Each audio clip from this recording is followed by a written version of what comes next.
Now, I took John Martinez's sales training with you, and John Martinez teaches. No hate on John; he's got some good training. I mean, he's pretty much repurposed Franklin Covey's training. But John basically tells you do not make an offer until they're ready to make a decision. Freaking no way. That's just not how you do it. Like, I'd say no to that because you can't hold back your offer until you feel like someone's ready. Like, obviously you can get on the phone with them and kind of like, gauge the conversation. But if you're only just going to make offers to people that are like, yes, I will sign with you if you give me an offer I like, you're going to miss out on a lot of opportunities.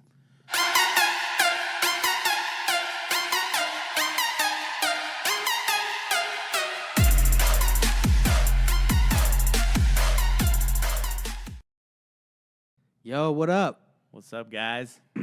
What's up, Corey? It's been a while since we've been on the podcast together, hasn't it? Yeah, since before Christmas, right? I think so. You had COVID or something, or we were on holiday break? You had COVID. I was out of town. You were out of town. Yep, exactly. I think actually, according to YouTube, like you're not allowed to say COVID or something, like on your videos, or they'll like shut you off. Is that right, Hector? Shoot. Can you bleep that out? Maybe you can't monetize it. But anyway, we're far from... We'll bleep it out. Anyway, so guys, what's up? It's good to be here with you, and I'm trying to be loud and exciting to make you guys, not to put you asleep, because we got a cool topic today, don't we? Yeah. Okay, so Investor Thrive Nation, welcome. It's been a while since we've been together, but Investor Thrive Nation, if you're new to Investor Thrive Nation, it's a group of investors, a company dedicated to helping people not only succeed in their personal lives with mindset and lessons on how to improve their goal setting, but also to improve in real estate, their real estate businesses. So yeah, we love helping people, want to help them succeed, help them learn real estate, learn wholesaling. So check out investorthrive.com. Yeah, free courses on there to help you make money now instead of later. So, also like, subscribe, hit the bell icon. It's really helping us. We started this YouTube channel like maybe a couple months ago. Yeah. We're already at 103 subscribers, unless someone just unsubscribed.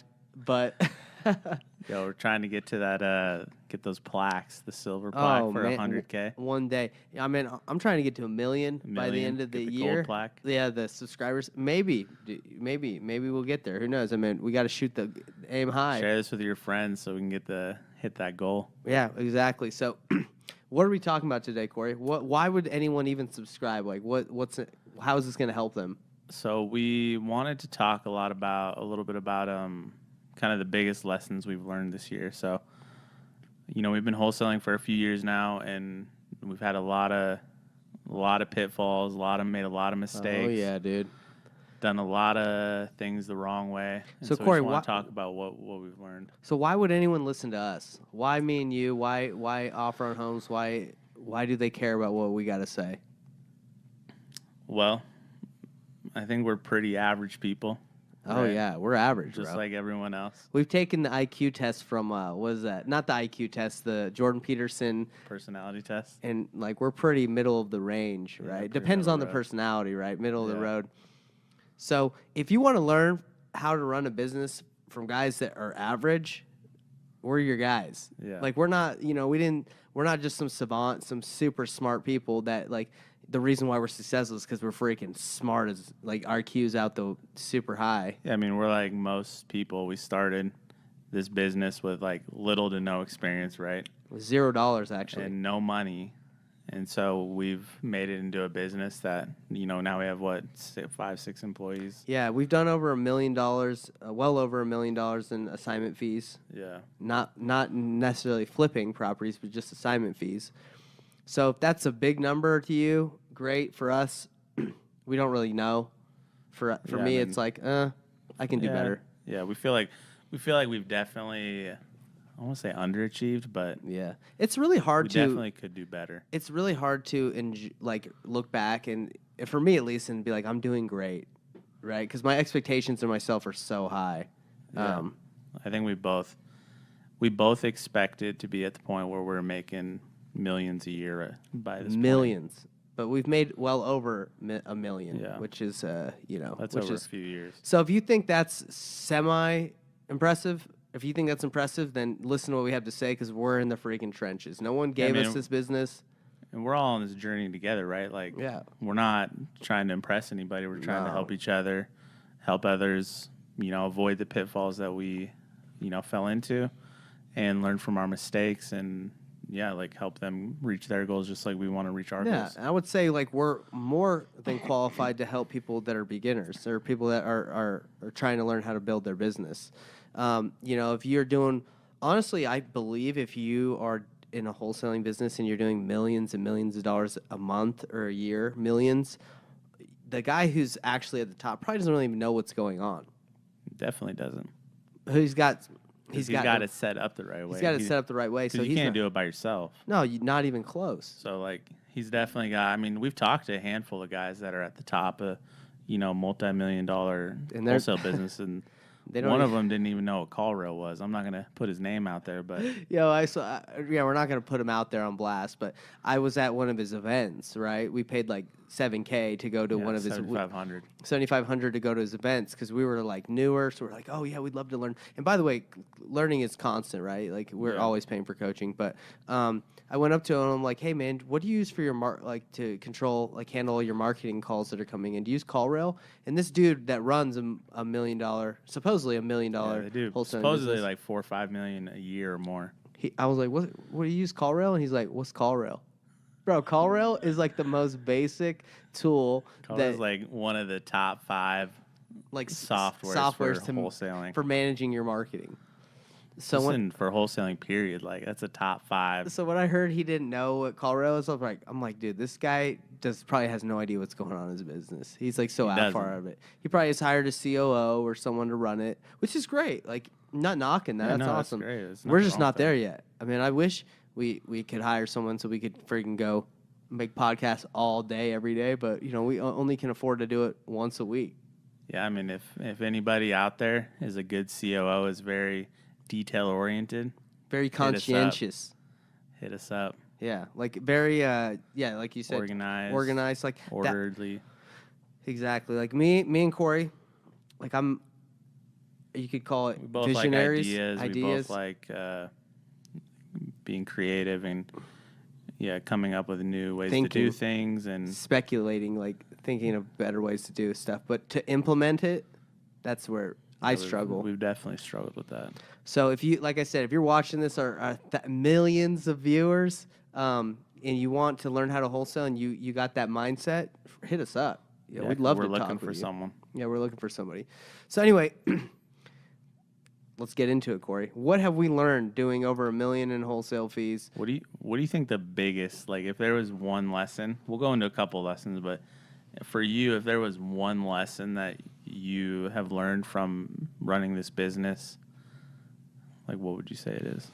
It's an interesting question because I remember when I was first started, someone told me to do this, and it's like come full circle. Like now again, it's making offers for me. It's making offers to literally everyone, because you don't know their situation they're in, if they'll accept it or not. You don't know that, and so that's to answer your question. Making offers to everyone. What do you think of that? I agree. I think I think we've gone in and out of making a lot of offers. I think on top of that, like making the right offer. Nailed it. Right? Yeah. So like we've, at the expense of, like, in order to try to get a deal, we've made offers that may work, but we're not sure. Mm-hmm. Instead of making offers that we know would work, and if we get it under contract, then we're confident, right? And there's no better feeling than getting a house under contract at the right price. Yeah. You're like, this is great.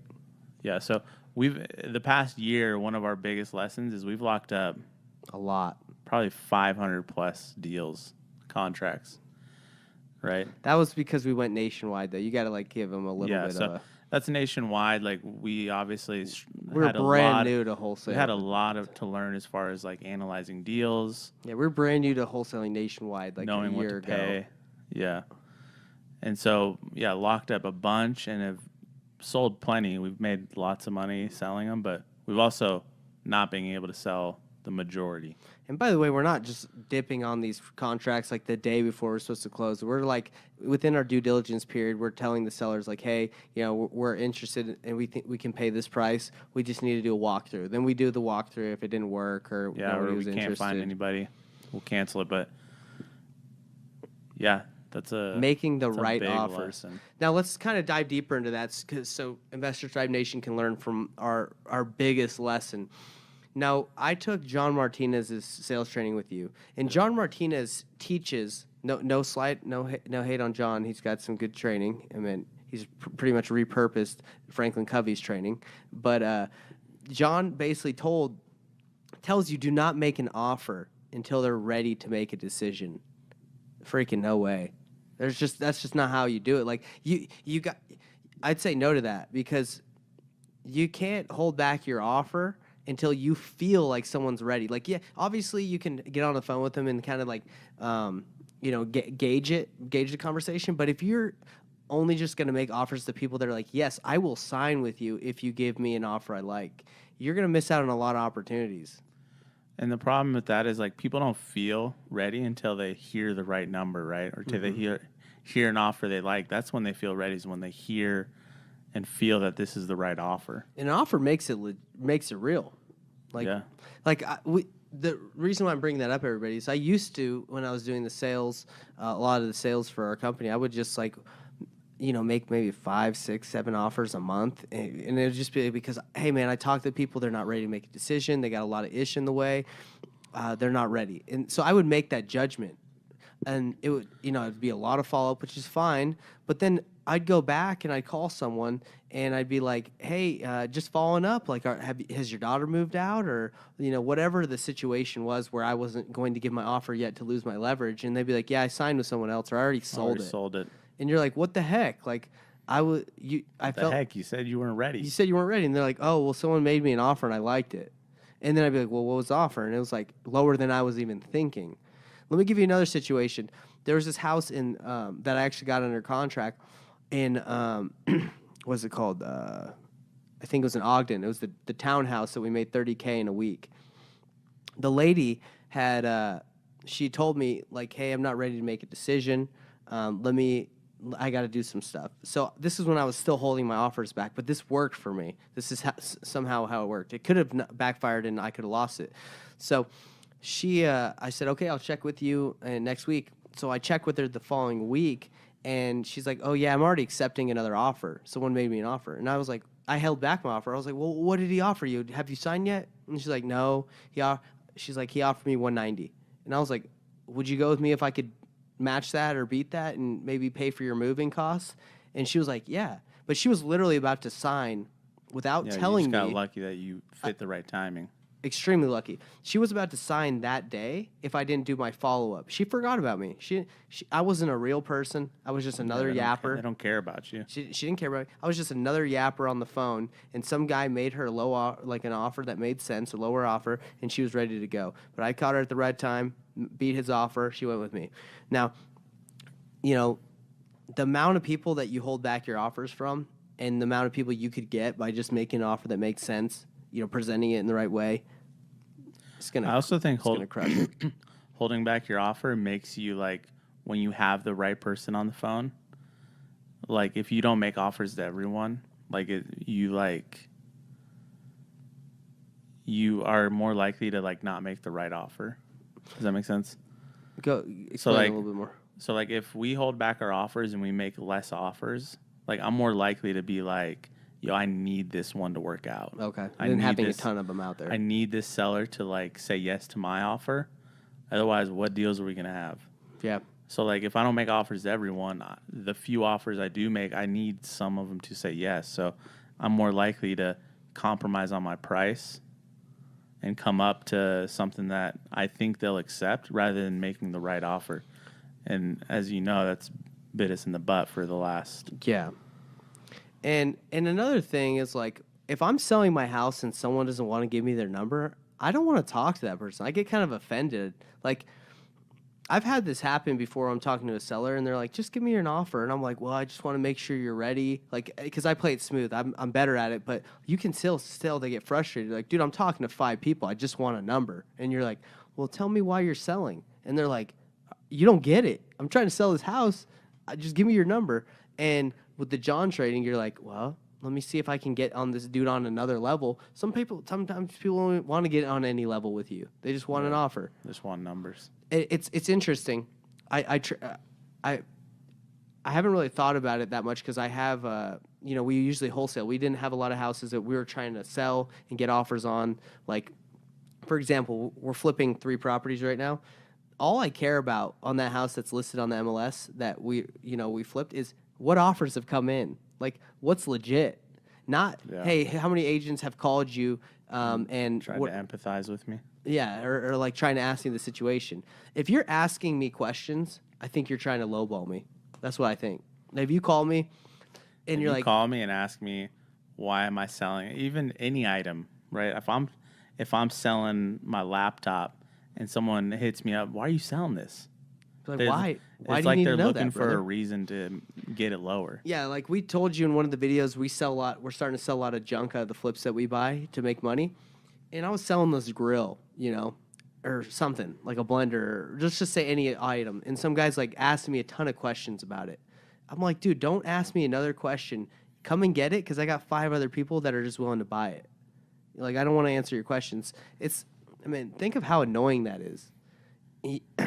Yeah, That's annoying. No, I mean, if I'm selling something, just tell me what you're going to pay for it. Yeah.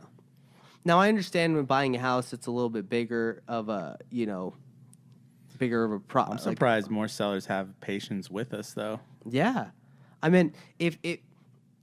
So right now we just make, if people aren't answering the phones on leads that come, we just make them an offer, right? And the response rates are way, way better than just like, hey, when is a good time I can hop on the phone with you and chat with you?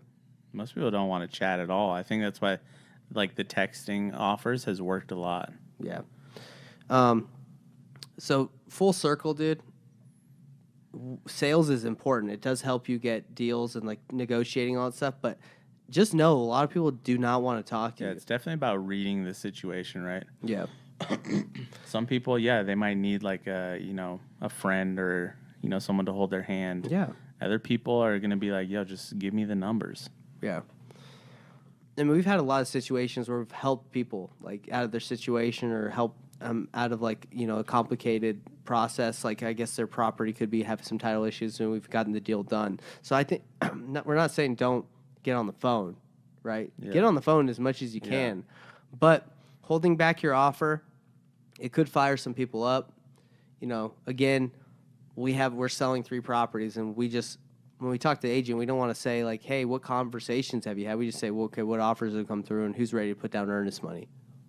Who's got my money? Who's got my money? So that's definitely a top lesson we've learned. Another lesson for me that I've kind of come to realize lately is not only having the right. Everyone talks about having the right people, right? But I think also like you need the right systems and processes in place, which sounds obvious, right? Mm-hmm. But when you like look at your business, it's not so obvious what the right systems and processes or the right activities are, or like what is wrong with your systems and processes. But getting the right systems and processes in place so you can get the right people to run those systems and to be, responsible for the result that process produces is crucial. Yeah, you're talking like job roles, right? Yeah. Like not just marketing and sales and dispositions, but like having the processes within those that get the job done. Yeah, that work, right? That produce a predictable like business result. So like, for example, like we've been struggling to sell deals, some of these deals, right? Mainly because because they're too high. We made too high of offers, but also partly because we don't have the right systems and processes in place. And we have 2 dispo guys who are actually like really talented, really good, and could crush it. But like we haven't given them, I don't think, a very good process to sell the deals. And because of that, and we're kind of like, hey, you take responsibility for your role. you take charge, figure it out, right?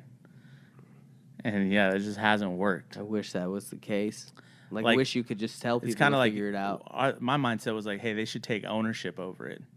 But I really think what they take ownership over is like the result that process produces, right? But there needs to be a process in place for them to like to work at, to implement, and to like perform, I guess, right? So let's explain why it's a difficult. Dispositions is a difficult process. If you're in one local market where you can make relationships with buyers, you know areas extremely well, that process, that system is not that difficult.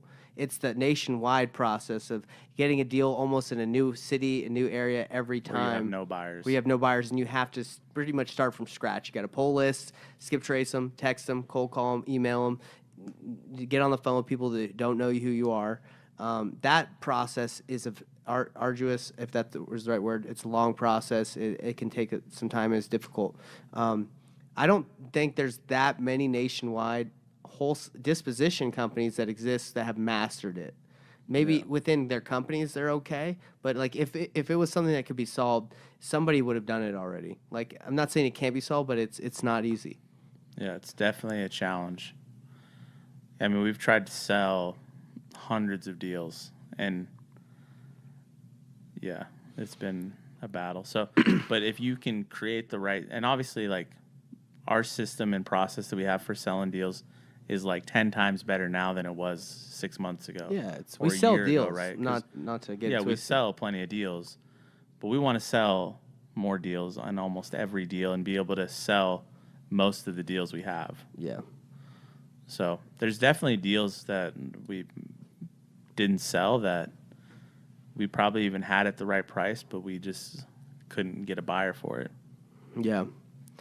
Which is a lot of it is relationship based. That's why I tell people that want to go nationwide, it's not as easy as you think, because you have to build relationships pretty much every new place you go. And you got every once in a while we have a deal where we don't have a buyer, but then we hit up a local wholesaler and they get it sold for us. Right. Yeah, like for example, the one in Colorado that we had in Littleton. Yeah. It was a $50K wholesale deal that we got that we're going to get zero because we needed someone. We didn't have the right relationship with the buyer to take on the problem. There was a tenant inside. It was almost $1 million property, and we were reaching out to people, and they're like, "I'm not going to take on this problem. I don't know these people." But the guy that we sold it to, he's like, we had a relationship. We had a relationship with him. So don't forget how important relationships are in this business. But going back to what you said, the processes and systems within the company are extremely important. That's why Sean Terry sells a lot of deals through realtors, right? Real estate agents. Because the real estate agent has that relationship with the buyer already. Right. And they can say, hey, look at this.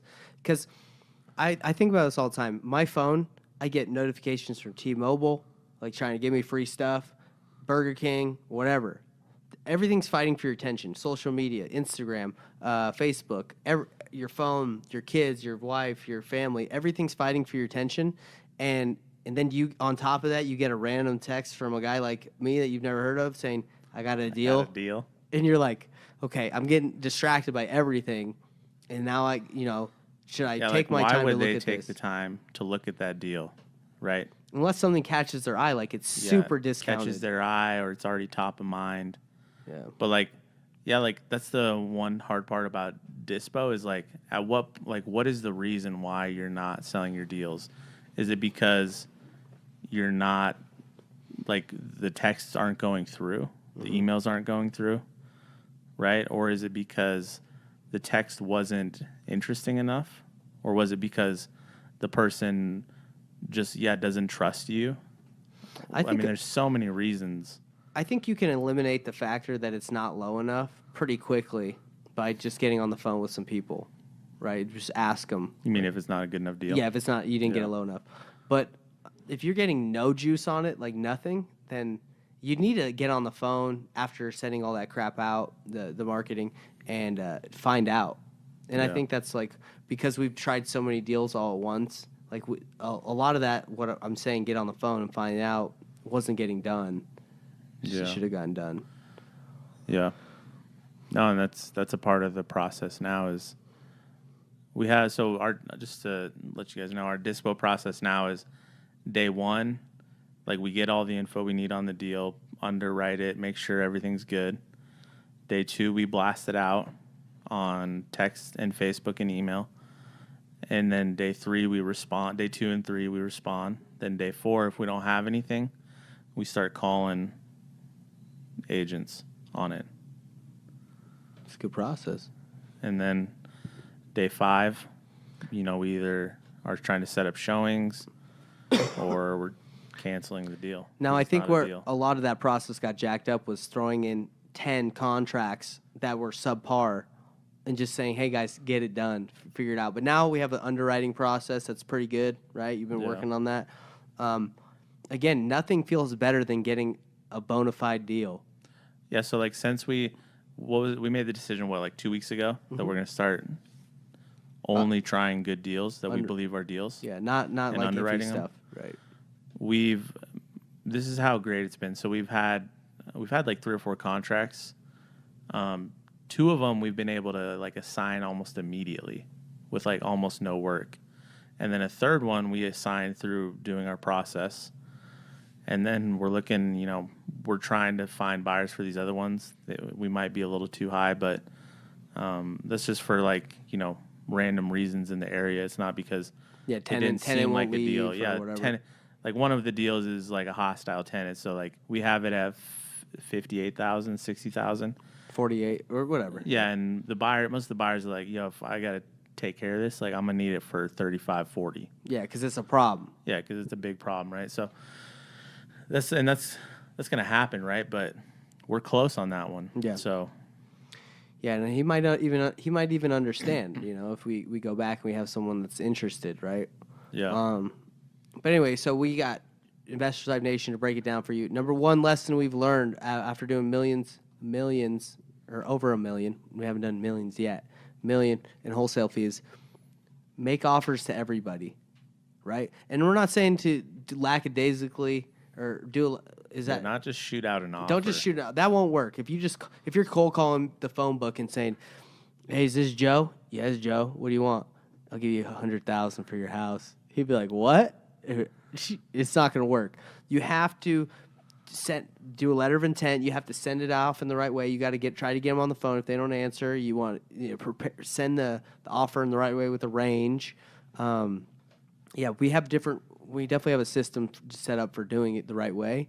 But yeah, cold calling the phone book. It's not texting or just random randomly people. blasting out offers ain't gonna work. Like the range only gets the conversation start. Like we send out, so a lead comes in, we send out a range, and all we're trying to do is get the conversation started, right? Get them on the phone, see if they're serious. Because that's going to work way better Qualify than, 'em. "Hey, you want to talk?" Or like, hey, when's a good time to chat about your house? How about this? Like, How about this text? "Hey, you up?"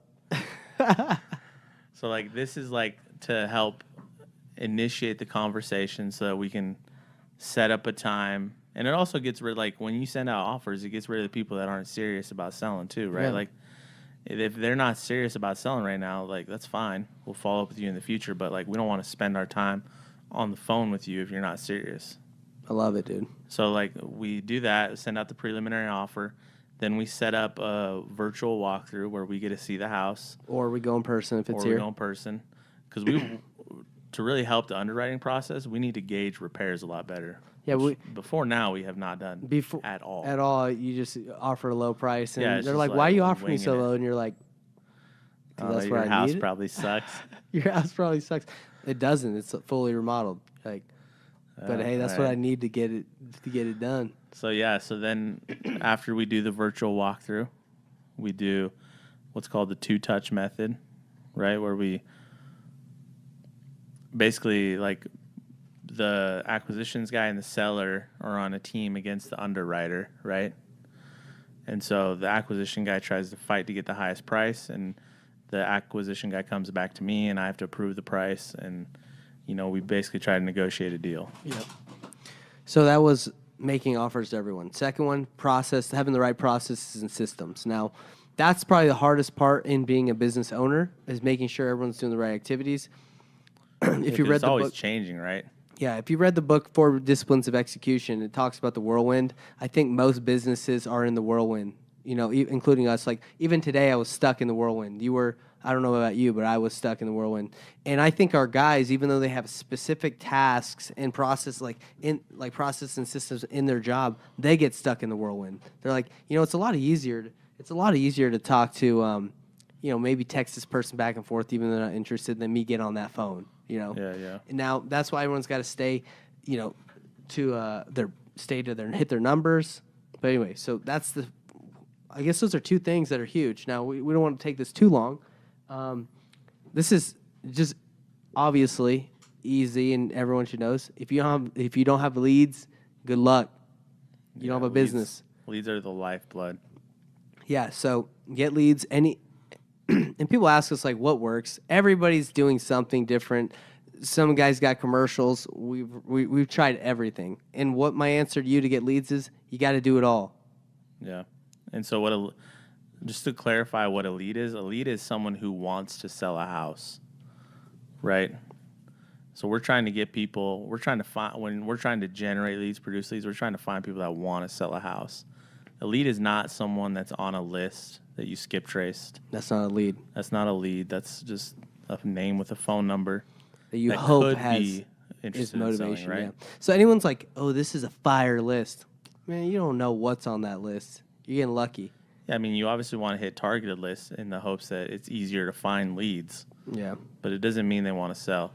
So someone who wants to sell on buyers, it's someone who's, interested in buying a deal. Those are leads.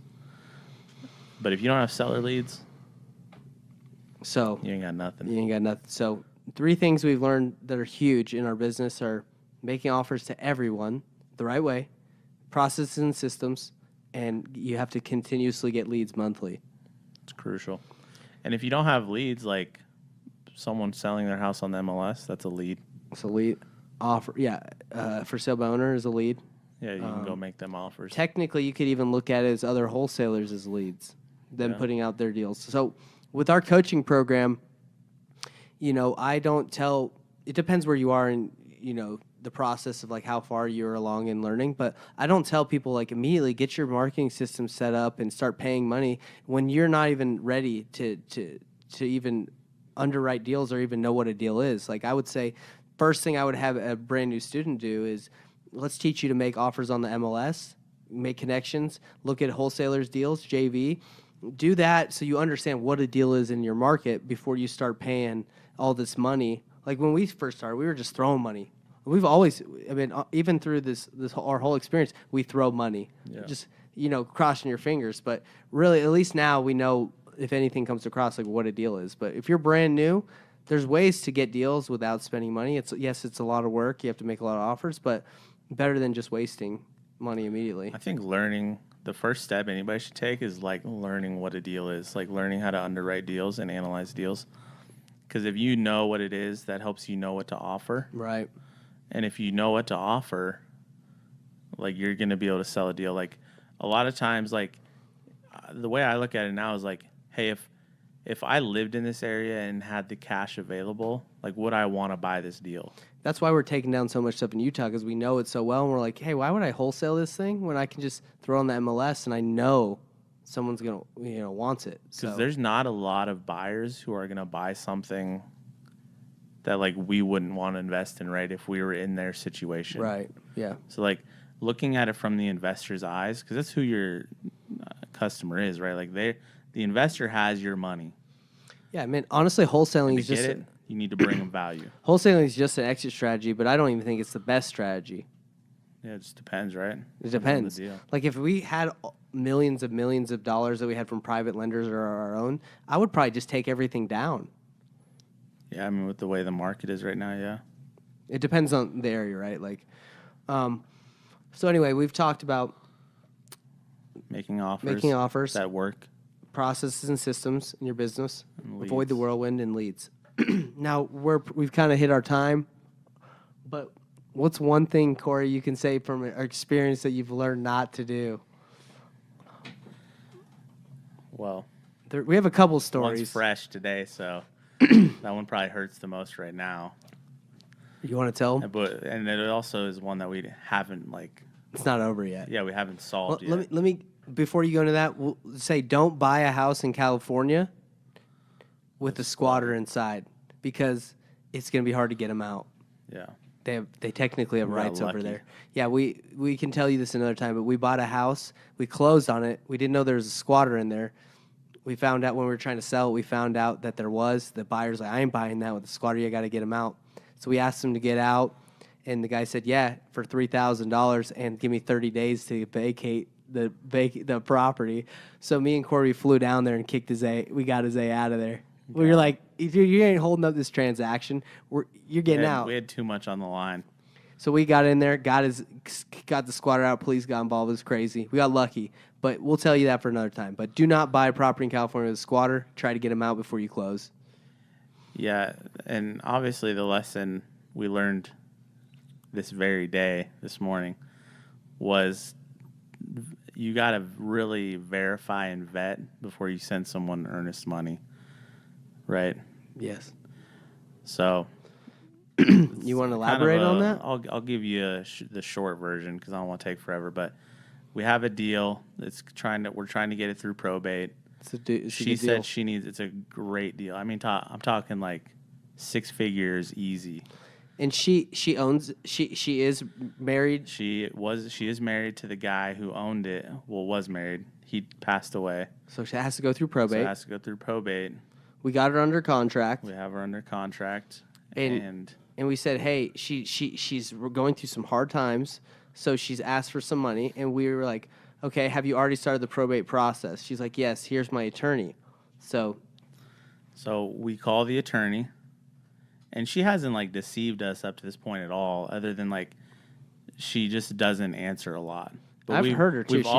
She sounds nice. Yeah, we've got a hold of her. We're friends with her on Our acquisition guy is friends with her on Facebook, Instagram. So we're like, okay, there's no reason she wouldn't. Yeah, we've got a hold of her plenty of times, and so yeah, I mean, we called her lawyer. He answers the phone. He's like, yes, probate should be finished on Friday. It was Tuesday. And Jake asked her a couple more questions. Seemed legit.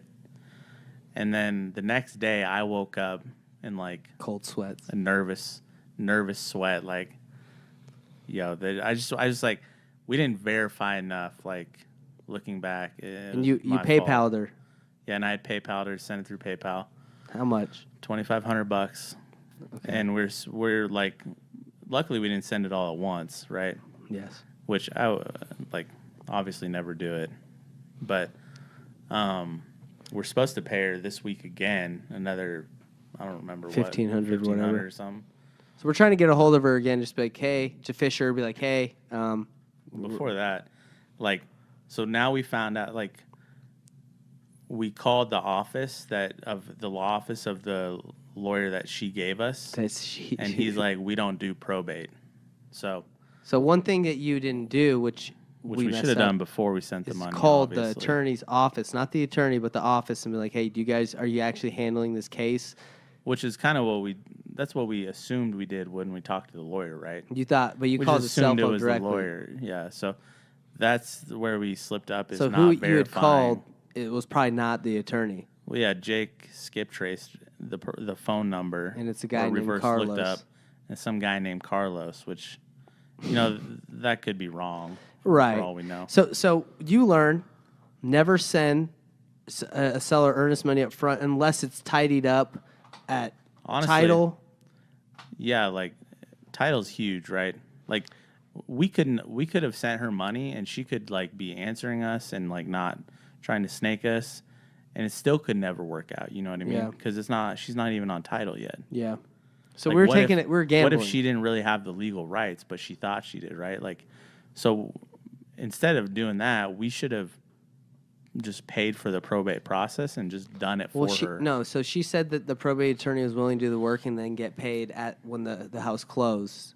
So she wasn't asking money for probate. She was asking money to survive. Yeah, but even then, it'd be better if we were in charge of the probate process. Agreed. So we screwed up.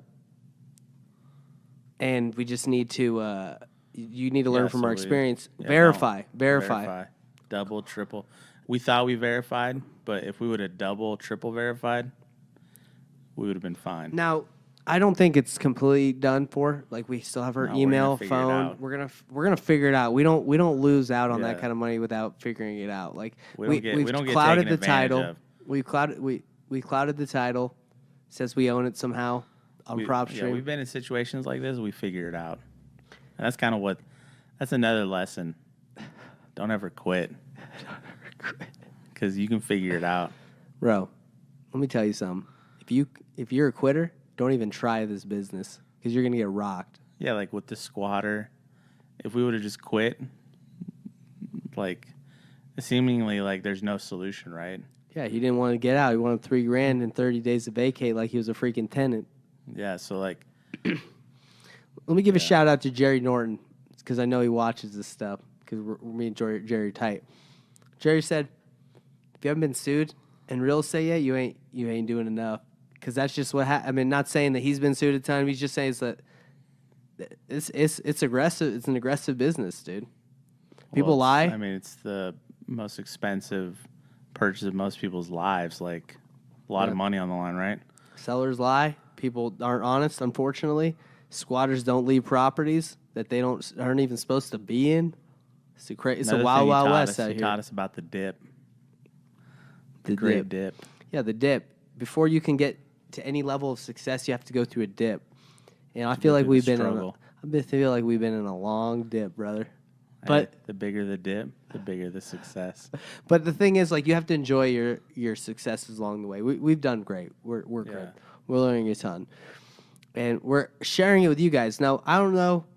We're about to wrap it up, Investor Type Nation. But I don't know if you'd rather be learning from guys and watching videos from guys that have made it, that like don't really know what's going on in their business, or guys that are literally in the business and learning.